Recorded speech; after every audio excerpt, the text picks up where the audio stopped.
সুপ্রিয় দর্শকবৃন্দ, আসসালামু আলাইকুম। আমি ডাক্তার মোহাম্মদ ওমর ফারুক, ইউরোলজি বিশেষজ্ঞ ও সার্জন।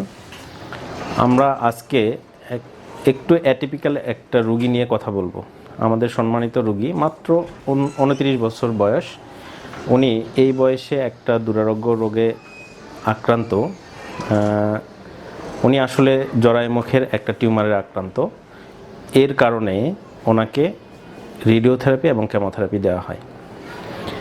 সমস্যা হলো, রেডিওথেরাপি এবং কেমোথেরাপি যখন দেয়া হয়, সেই সময় যে ওষুধগুলো ব্যবহার করা হয়, সেই ওষুধগুলো রেট্রোপেরিটোনিয়াল ফাইব্রোসিস নামের একটা অসুখ তৈরি করে এবং কিডনির নালীগুলোকে দুই পাশ থেকে চেপে রাখে।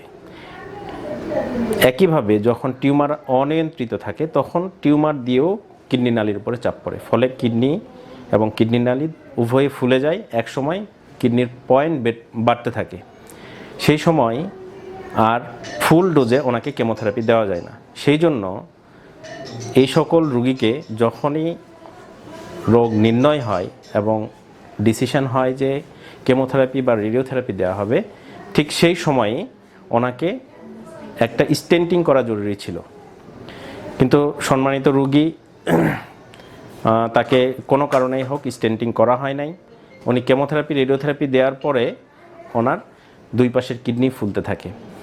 এমত অবস্থায় আমাদের কাছে আসেন এবং আমরা কিছু পরীক্ষা নিরীক্ষা করে নির্ধারণ করি যে দুই পাশের কিডনি ফোলা। আমরা তাকে দ্রুত দুই পাশের কিডনিতে স্টেন্টিং করতে বলি। স্টেন্ট এক ধরনের টিউবের মতো জিনিস, সেটা আমরা প্রস্রাবের রাস্তা দিয়ে দুই পাশের কিডনিতে পরায় দিই। এর ফলে হয় কি, কিডনির নালীটা ওপেন থাকে এবং কিডনি থেকে যে প্রস্রাব তৈরি হয় সেটা ঠিকমতো প্রস্রাবের থলিতে আসে। এই কারণে কিডনির পয়েন্টটা বাড়তে পারে না বা বাড়লেও দেরিতে বাড়ে এবং বাই দিস টাইমে রুগী ফুল ডোজের কেমোথেরাপি নিতে পারে।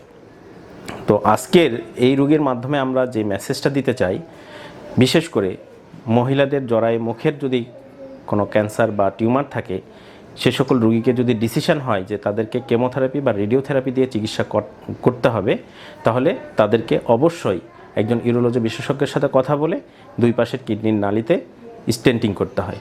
স্টেন্ট বিভিন্ন ধরনের আছে। সাধারণত আমরা বিভিন্ন ধরনের ইউরোলজির অপারেশনে টেম্পোরারি স্টেন্ট ব্যবহার করি, যেগুলো 1.5 মাস পর্যন্ত রাখা যায়, এরপরে এটা খুলে ফেলতে হয়। কিন্তু এই সকল রোগীর যেহেতু দীর্ঘমেয়াদী চিকিৎসা, দীর্ঘমেয়াদে তাকে কেমোথেরাপি রেডিওথেরাপি দিতে হবে, এই সকল রোগীকে আমরা পার্মানেন্ট স্টেন্ট দিয়ে থাকি। এই পার্মানেন্ট স্টেন্টগুলো আমরা 6 মাস পর্যন্ত রাখতে পারি। 6 মাস পরে এটা আবার রিপ্লেস করতে হয়। ধন্যবাদ সবাইকে। আমাদের সাথে যুক্ত থেকে ভবিষ্যতে আমাদেরকে আরও উৎসাহ দিবেন এই কামনায়। আসসালামু আলাইকুম।